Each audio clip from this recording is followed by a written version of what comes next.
Surpreendendo a todos, a ministra da Saúde, Nízia Trindade, deu uma entrevista que foi ao ar dia 17/10/2024 e confirmou que já sabia do caso de um dos infectados, mas que não chamou a polícia.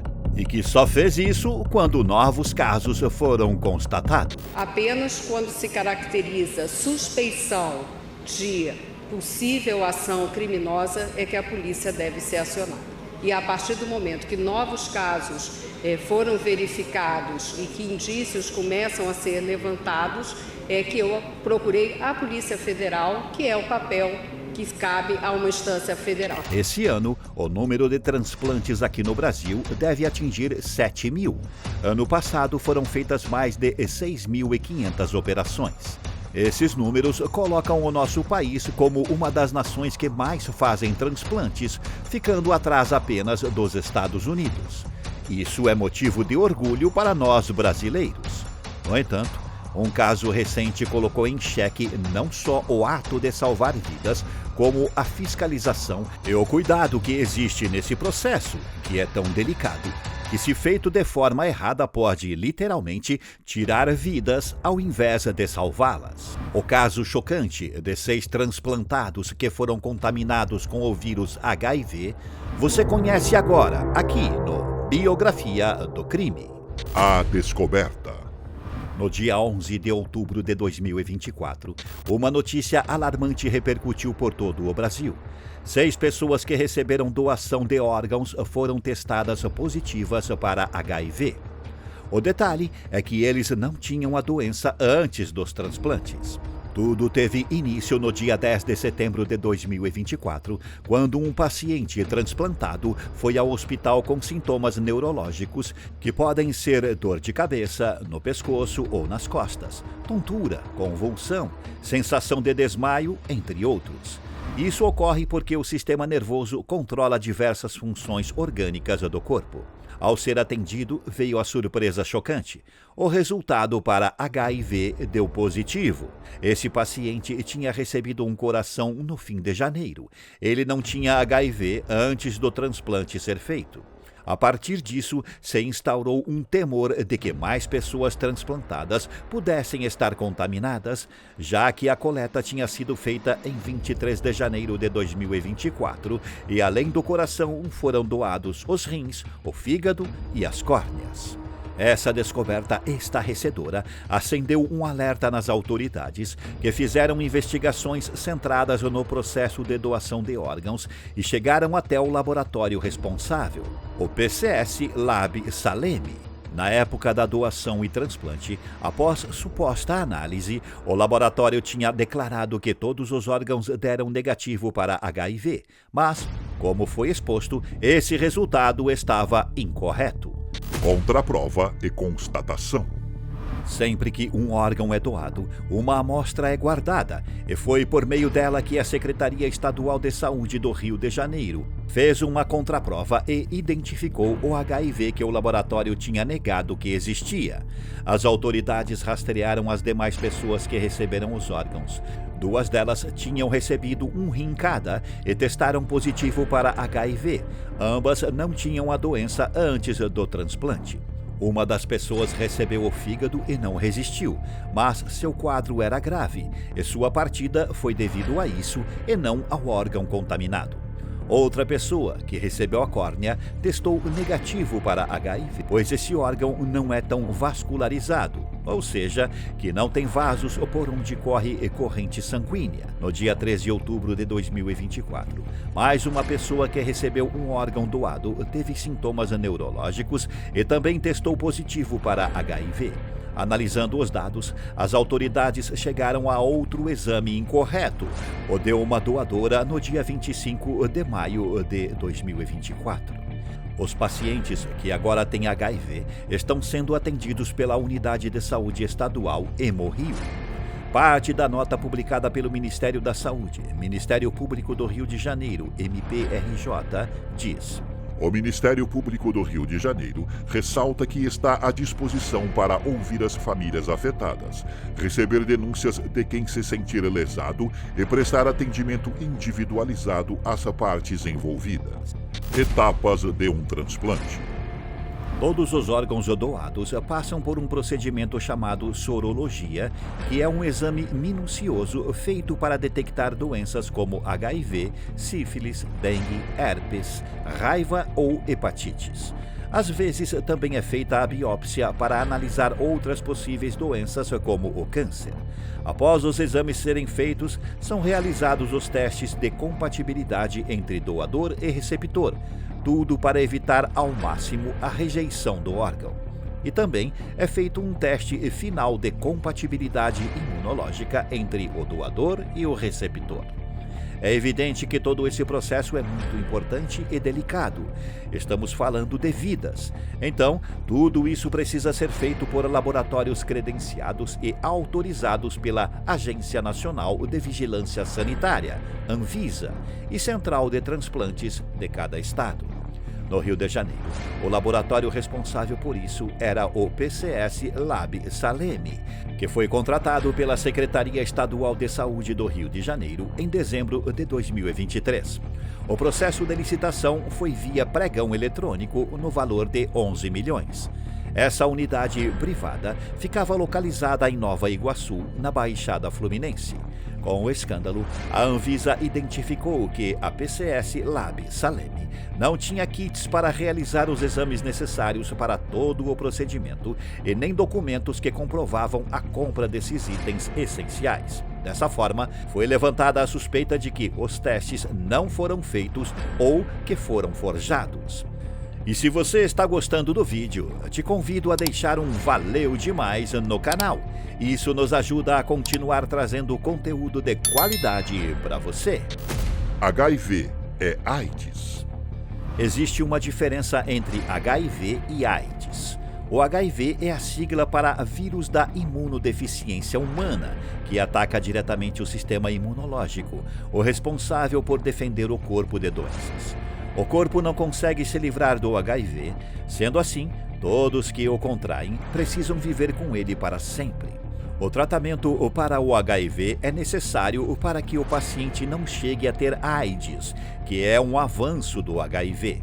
Caso isso aconteça, a pessoa fica suscetível a qualquer doença oportunista, uma vez que o sistema imunológico não consegue se defender. No caso de pessoas transplantadas, a situação é ainda mais delicada, já que, após passar por um transplante de órgãos, cuidados extras devem ser feitos. Tudo para evitar que o sistema imunológico seja atingido. E foi justamente o que ocorreu com essas 6 pessoas. O que está sendo feito? Após esse escândalo, todo o material que tinha sido armazenado pela clínica, de um total de 286 doadores, será testado novamente, desta vez pelo Departamento de Saúde.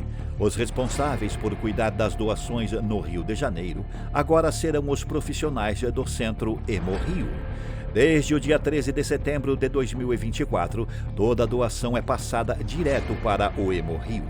Posicionamento da ministra. Surpreendendo a todos, a ministra da Saúde, Nízia Trindade, deu uma entrevista que foi ao ar no dia 17 de 10 de 2024 e confirmou que já sabia do caso de um dos infectados, mas que não chamou a polícia e que só o fez quando novos casos foram constatados. Apenas quando se caracteriza suspeição de possível ação criminosa é que a polícia deve ser acionada. E a partir do momento que novos casos foram verificados e que indícios começam a ser levantados, é que eu procurei a Polícia Federal, que é o papel que cabe a uma instância federal. Todos os agentes públicos, como funcionários de um ministério ou de uma secretaria estadual, são obrigados por lei a comunicar à polícia quando ficam sabendo durante o seu trabalho da prática de um crime. Quem descumpre essa regra comete uma contravenção penal, que é um tipo de crime mais leve. Neste caso, é punido com uma multa que varia conforme a gravidade do caso. Prisões. A clínica PCS Lab Salem declarou estar à disposição da lei. O delegado Wellington Pereira pediu a prisão de Walter Vieira, o dono da clínica PCS Lab Salem. Outro sócio do local é o seu filho Matheus Vieira. E ambos são parentes do deputado federal Dr. Luizinho, do PP Rio de Janeiro, ex-secretário de Saúde do Rio. Walter é marido da tia de Luizinho e Matheus é primo do ex-secretário de Saúde do Rio. O delegado escreveu no pedido de prisão: Não podemos esperar o trâmite no juízo natural, sob pena de que as provas necessárias para a elucidação dos crimes investigados sejam perdidas ou escondidas pelos autores neles envolvidos. O pedido de prisão foi despachado ainda no domingo, dia 13/10/2024. Outros 3 mandados de prisão foram emitidos para 3 funcionários da clínica. São eles: Kleber de Oliveira Santos e Ivanildo Fernandes dos Santos. Os 2 teriam agido no procedimento dos exames fraudados, que resultaram em contaminações por HIV aos transplantados. Além dos 2, o 4º mandado de prisão é direcionado a Jaqueline Iris Baracelar de Assis, que supostamente assinou um dos exames de teste de HIV com o número de inscrição de outra biomédica. Também foi colocado em xeque a formação de Jaqueline, já que os dados médicos que ela utilizava eram de outra pessoa. E agora o escândalo dos transplantes com órgãos contaminados com HIV no Rio de Janeiro. Nesta terça, a funcionária do laboratório que assinou exames de sangue errados se entregou à polícia. Suposto esquema de fraude.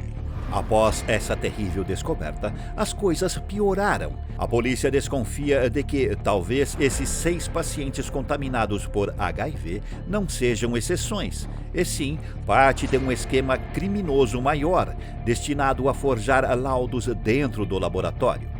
O PCS Lab Saleme, além de responsável pelos exames de análises clínicas na Central Estadual de Transplantes, também atuava em cerca de 12 unidades de saúde estaduais, como hospitais, institutos, UPAs e centros especializados. Todos os envolvidos no suposto esquema criminoso estão sendo investigados por crime contra as relações de consumo, associação criminosa, falsidade ideológica, falsificação de documento particular e infração sanitária. Dr. Luizinho, parente dos sócios da PCS Lab Saleme, disse que conhece o laboratório há mais de 30 anos, mas que nunca participou da contratação do centro laboratorial. Ele também declarou que deseja uma punição exemplar para os responsáveis pela contaminação. Jaqueline se defendeu e disse que as assinaturas são dela, mas que foram usadas sem seu conhecimento, ou seja, ela nega o seu envolvimento no caso. Ela também disse que não é biomédica. O número de registro do Conselho Regional de Biomedicina, o CRBM, que está no documento como sendo dela, é de uma ex-biomédica que mora fora do Rio de Janeiro. No entanto, recentemente Jaqueline se entregou à polícia e foi divulgado que, quando ela foi contratada pela clínica, foi feito o envio de um diploma como sendo dela, por mensagem no WhatsApp, no dia 30 de agosto de 2024. O diploma apresentado era da Unopar, mas a faculdade declarou que o documento não consta em seus registros. A PCS Lab Saleme segue sendo alvo de investigações. O mesmo laboratório já tinha dado laudos errados, como exemplo, uma mãe que teve laudo positivo para HIV assim que deu à luz a sua filha. Essa mulher recebeu um laudo positivo para HIV logo depois de dar à luz a sua filha mais nova. No dia 15/10/2024, ela prestou depoimento à polícia. Mais prisões. Além de Walter, Matheus e Jaqueline também foram presos. E no dia 16 de outubro de 2024, o técnico de laboratório Ivanilson dos Santos. Ele declarou que esse erro foi causado pela administração do lugar, já que uma mudança foi feita no ambiente de trabalho. Segundo o Ivanilson, para economizar dinheiro, o controle de qualidade passou de diário para semanal, e isso levou à degradação dos reagentes. Tudo teria sido feito para economizar kits de reagentes. Já Walter disse que tudo foi provocado por falha humana de 3 funcionários e que Ivanilson digitou um dos resultados de forma incorreta. Você já sabia desse acontecimento triste e chocante? Comente o que você acha sobre esse caso. Quais outros casos você gostaria de ver aqui no Biografia do Crime? Deixe a sua sugestão nos comentários. Não se esqueça de deixar o like e se inscrever no canal. Obrigado por assistir até aqui e até a próxima.